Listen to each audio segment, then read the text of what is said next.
O áudio que vocês vão ouvir agora é parte do podcast Xadrez Herbal. Caso vocês queiram ouvir mais sobre esse assunto e outros temas de política internacional, é só ir em xadrezherbal.com. Bem, agora vocês ficam com a coluna aberta, na qual o Felipe dará um giro pelo continente mãe. Bem, pessoal, vamos fazer aqui um giro pelo continente africano, começando, é claro, pelo Níger, né, que foi o assunto principal dos dois últimos podcasts do Xadrez Herbal, e a crise continua, né, já que nessa quinta-feira, dia 10, a Comunidade Econômica de Estados da África Ocidental, a CEDEAO, determinou a mobilização de uma força de prontidão, né, para uma eventual intervenção armada no Níger.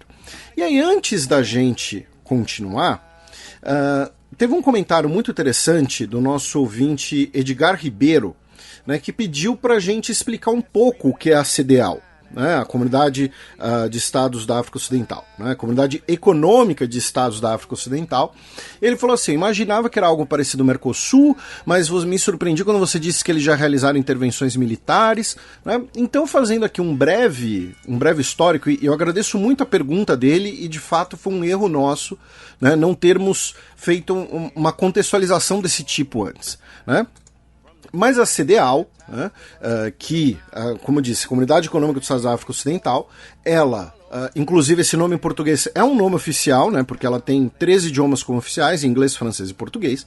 Ela foi fundada em 75, tá? Ela foi fundada no contexto, né, da descolonização, pouco depois da descolonização, né? Se a gente pensar ali que o ano africano, né, é 1960, quando nós temos várias independências em apenas um ano. Depois, no decorrer da década de 1960, nós temos várias outras independências, até culminar esse processo com a queda do salazarismo, né, do regime fascista em Portugal, que é decorrente diretamente das guerras de independência do Império Colonial Português. Portugal tentava manter o seu Império Colonial, né, na marra, à força, e com a queda do salazarismo nós temos o reconhecimento, né, global praticamente das independências dos países africanos que foram posses portuguesas, né, como Angola e Moçambique são os dois principais. Porém, pensando, né, no caso da CEDEAO, nós temos o caso de Cabo Verde. Então, a CEDEAO ela é formada nesse contexto da descolonização, do estabelecimento, né, desses novos estados nacionais. Tá? Guiné-Bissau também é um país lusófono, né? É importante lembrar. Então, nós temos ali o estabelecimento, né, desses novos estados nacionais. Vejam que, né, eu estou falando de estados nacionais independentes, a partir dos territórios que eram parte das colônias europeias, que eram parte dos impérios europeus na África. No caso da CEDEAO, a origem dela está basicamente na junção da antiga África Ocidental francesa, né, que são 8 hoje países, né, que foram parte do Império Colonial Francês, com Nigéria e Gana, que eram duas das principais economias da região, são até hoje, né? A Nigéria é a maior economia da CEDEAO, e tem uma outra característica: se a gente olhar, né, para essa África Ocidental que foi posse francesa, nós vamos ver poucos territórios, né, costeiros. Nós tínhamos territórios costeiros, ou seja, saídas para o mar, porém nós temos ali a questão, como eu disse, da Nigéria, né, que é a maior economia. Também temos ali a presença da Libéria, que é um porto importante, né? A gente já mencionou, inclusive aqui algumas vezes no programa, como a questão do registro de navios é importante para a economia liberiana. Então, na década de 1970, a partir de uma proposta nigeriana, tá, do então presidente da Nigéria, nós temos a formação da CEDEAO, com a ideia, como o próprio nome diz, de facilitar o desenvolvimento econômico desses novos estados nacionais que, né, se tornam independentes, estão ali começando o desenvolvimento das suas instituições. Mesmo antes dessa proposta nigeriana, né, na época feita pelo presidente da Nigéria, o presidente militar, né, o Yakubu Gowon, Isso é claro, tá? Essa parte aqui com esses nomes, esses detalhes, isso eu estudei especificamente pro programa, tá, gente? Mesmo antes disso, nós já tínhamos tido uma proposta liberiana, né? Pensando nos estados costeiros, ali como Libéria, Costa do Marfim, Serra Leoa. Lembrando, esses países, mesmo no processo de descolonização, esses países que foram colônias francesas, continuaram e continuam usando o franco da África Ocidental, né, uma moeda lastreada no Banco Central francês, né, uma política que é uma forma hoje de neocolonialismo. Então, nós tivemos essa integração econômica para, olha só, temos os países da África antigamente francesa, mais a Nigéria, juntos vamos ter mais desenvolvimento econômico e vamos agregar então os países da região, os países vizinhos, né, outros países menores. Os países hoje integrantes da CEDEAW são praticamente todos eles países fundadores. Desde então, desde a fundação em 75, nós tivemos apenas 2 alterações na formação da CEDEAW. A entrada de Cabo Verde, em 77, e a saída da Mauritânia, em 2000. Tá? Mauritânia, um estado ali mais ao norte. E aí, então, porque o nosso ouvinte falou, mas aí hoje eles têm uma força militar e tal. Durante a Guerra Fria, né, nós temos diversas guerras civis pelo mundo, né, numa lógica da Guerra Fria, né, a disputa por influência política, por expansão ideológica e também influência econômica. E aí nós vamos ter diversas guerras civis pelo mundo, normalmente com um lado apoiado por Estados Unidos, Europa Ocidental, outro lado apoiado por União Soviética, Europa Oriental, Cuba. Em linhas gerais, claro, né, sendo bem resumido. Com o fim da Guerra Fria, tá? Consequentemente, o fim desse período de guerras civis e o fim também da ideia de que ditaduras militares eram necessárias ou interessantes na perspectiva ali de países, especialmente como a antiga metrópole França ou Estados Unidos, você tem em 1993... tá? Um novo tratado, tá? Uma revisão do tratado formador da CEDEAW, que foi o Tratado de Lagos, que deixa a CEDEAW, digamos assim, mais parruda. Tá? Ela não vai ser mais apenas de integração econômica, ela também vai tratar de integração política e de expansão na região, tá? De uma estabilidade democrática nesse espírito pós-Guerra Fria. Né, de falar, olha só, vamos impedir golpes de Estado, vamos impedir guerras civis, vamos impedir ditaduras militares, né, as ditaduras militares, os regimes de segurança nacional, né, como eram chamados pelo Kissinger, não são mais necessários.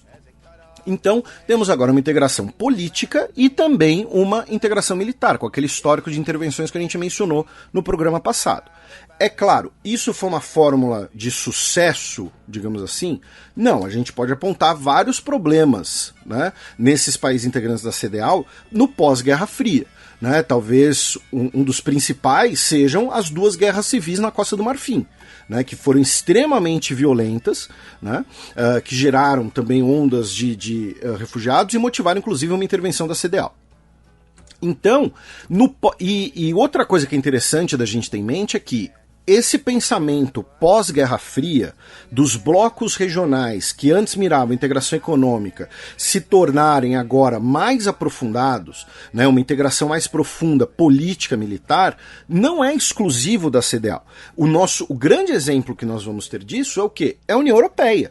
Né? A União Europeia, como conhecemos hoje, ela é um fruto da década de 1990. Até a Guerra Fria, até o fim da Guerra Fria, nós tínhamos o quê? A Comunidade Econômica Europeia.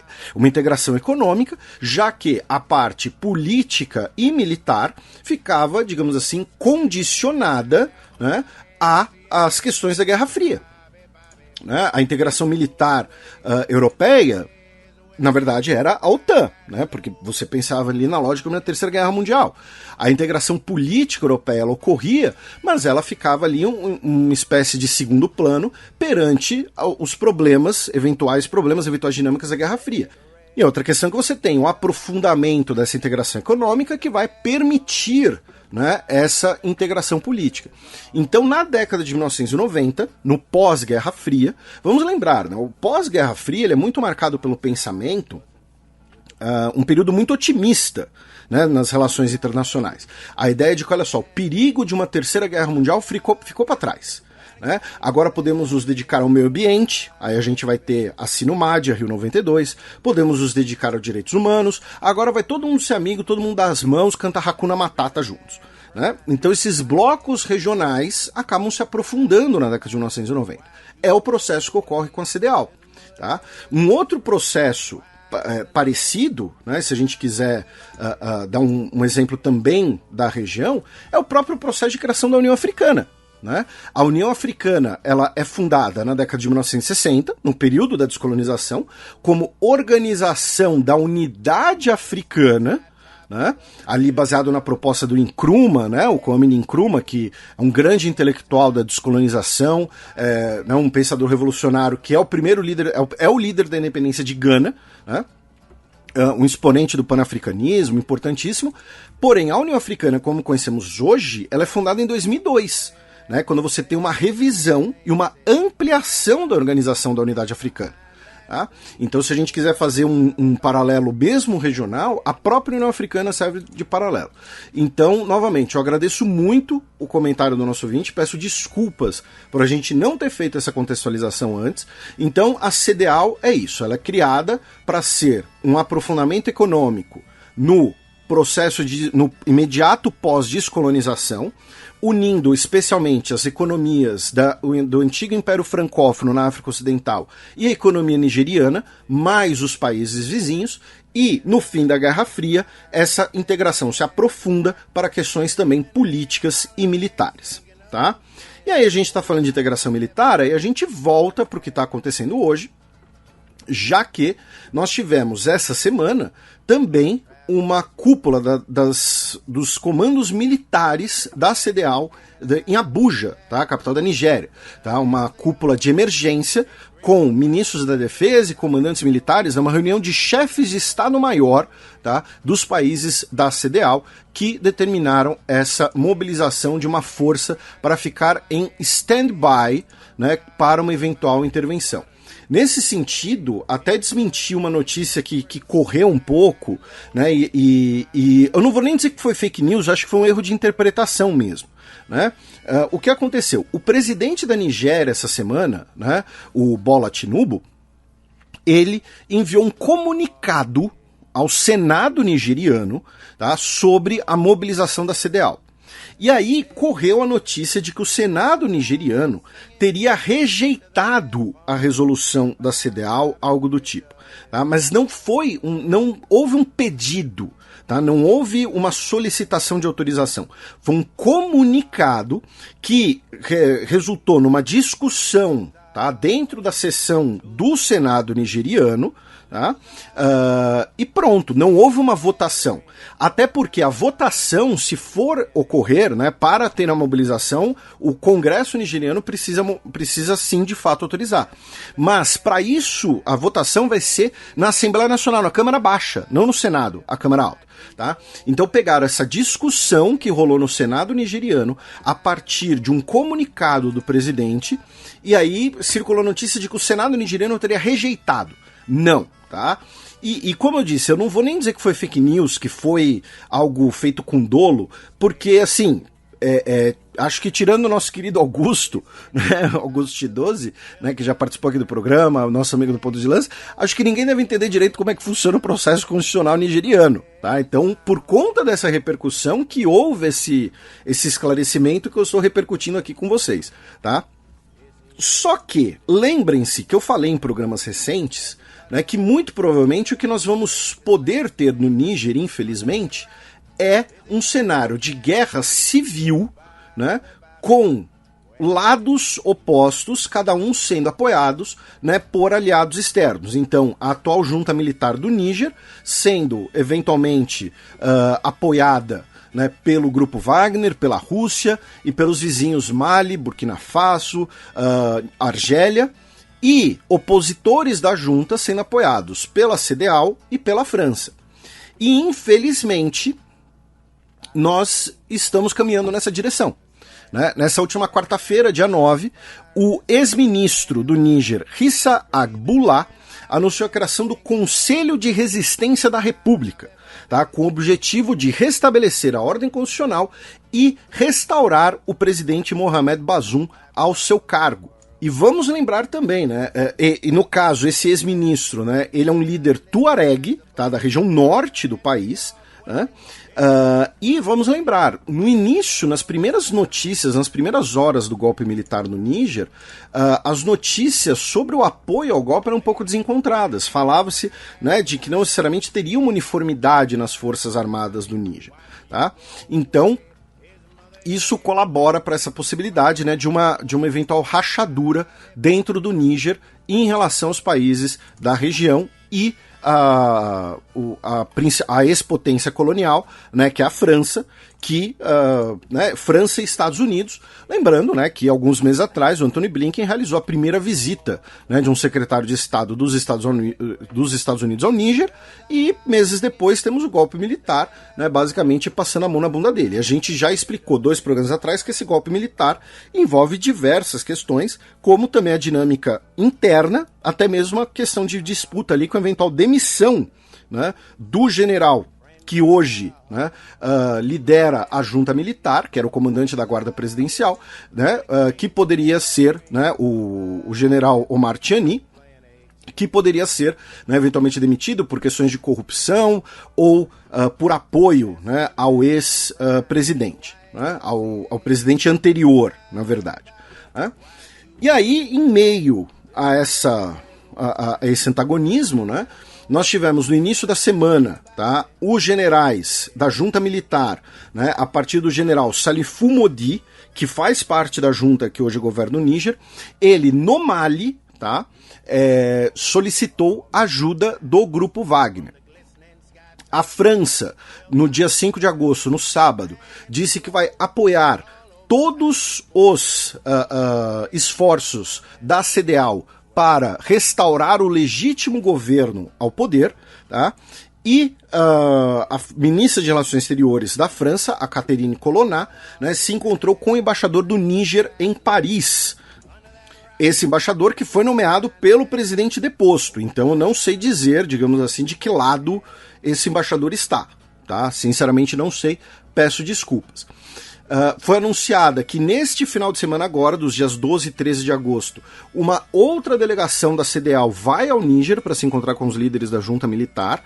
Nesse sentido, a Victoria Nuland, né, diplomata dos Estados Unidos, uma falcoa, né, que é a vice-secretária de Estado, ela foi até Niamey, capital do Níger, se reuniu por 2 horas com os líderes da junta militar, que não aceitaram que ela que ela encontrasse o Mohamed Bazoum, o presidente que foi deposto, né, o ex-presidente deposto. Tá? A junta militar do Níger nomeou um primeiro-ministro civil, tá, um chefe de gabinete civil, o ex-ministro das Finanças Ali Mahaman Lamine Zein, tá?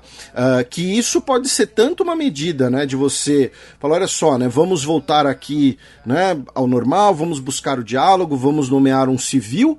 Porém, também pode significar, olha só, não estamos nem aí para as ameaças da CEDEAO, não estamos nem aí para as ameaças da França, dos Estados Unidos, vamos nomear aqui o cara que a gente quer para chefiar o gabinete e vamos governar o país como se nada estivesse acontecendo, né? Tem essa possibilidade também. E um detalhe, tá?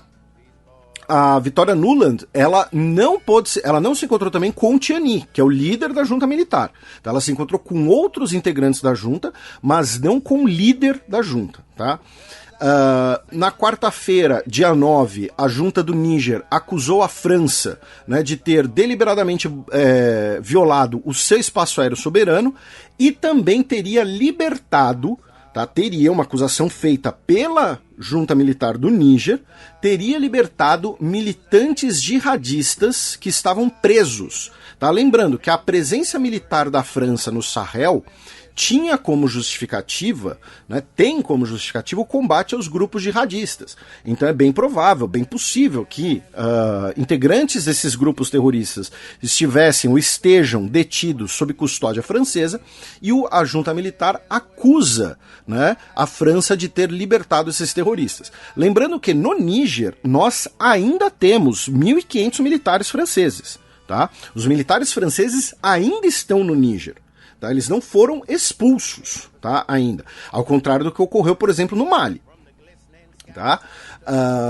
E, finalmente, tá, a junta militar do Níger anunciou ontem, tá, dia 10 de agosto, um grupo de 21 pessoas, tá, um gabinete de 21 pessoas, que vão ocupar cargos de ministério e de secretarias, né, que pelo que eu entendi é como se fosse ali um subministério na organização do Níger, né. Repito, assim, tratar do Níger está sendo muito interessante porque tem forçado eu e o Matias a estudar, se aprofundar, porém, por outro lado, né, quem disser que, sei lá, que é especialista em Níger, né, conhece o organograma da estrutura do Estado nigeriano, vai estar enrolando vocês. Tá? Então, 21 pessoas integrarão agora o novo gabinete do Níger. Tá? Da crise no Níger, a gente continua na CEDEAO, vamos primeiro para Senegal, onde o Ousmane Sonko, né, um dos principais líderes da oposição, que teve o seu partido banido e começou uma greve de fome, ele foi hospitalizado em Dakar devido a já estar debilitado pela sua greve de fome, que já dura aí uma semana. Tá? Ele que tem 49 anos de idade. Do Senegal, vamos para Guiné-Bissau. O presidente Umaro Sissoko Embalo nomeou um novo primeiro-ministro, já que tivemos eleições legislativas no país e o governo foi derrotado. Tá? A oposição ficou com 54 das 102 cadeiras e, né, essas eleições já foram algumas semanas atrás, então como parte de um grande acordo nacional, né, vamos ter aí agora o primeiro-ministro, o chefe de gabinete, vindo da oposição, no caso o Geraldo Martins. Um nome bem lusófono. De lá vamos para a República Centro-Africana, onde, para surpresa de nenhuma pessoa, 95,2% das pessoas aprovaram, né, que o presidente possa ter mais um mandato. Né? Eu estou surpreso que foram apenas 95% das pessoas que votaram a favor. Né? Aí vamos lá para o extremo sul do continente africano, com 3 notícias da África do Sul. Primeira delas é que, infelizmente, nessa terça-feira, dia 8, 5 pessoas morreram em consequência, né, da violência de protestos da greve dos taxistas na África do Sul. Tá? Os motoristas estavam protestando contra as novas regulações do governo, que dão poder às autoridades locais para apreender veículos, tá, por infrações consideradas até mesmo leves. Tá? Então poderia apreender o veículo. E aí, por conta disso, tivemos os protestos e, infelizmente, 5 pessoas morreram. Também na África do Sul, o país, né, o seu Ministério das Relações Exteriores, emitiu um comunicado nessa semana afirmando que convidou 67 países para a cúpula dos BRICS, que vai ocorrer né, na África do Sul. Tá? Não está claro ainda, né, se vão ser delegações de alto nível, com chefes de Estado, chefes de governo, ou se delegações com ministros de Relações Exteriores, né, alguma coisa assim. E um dos motivos do número ser grande é que a maioria dos países africanos foram convidados. Né? Lembrando que a África tem 54 países.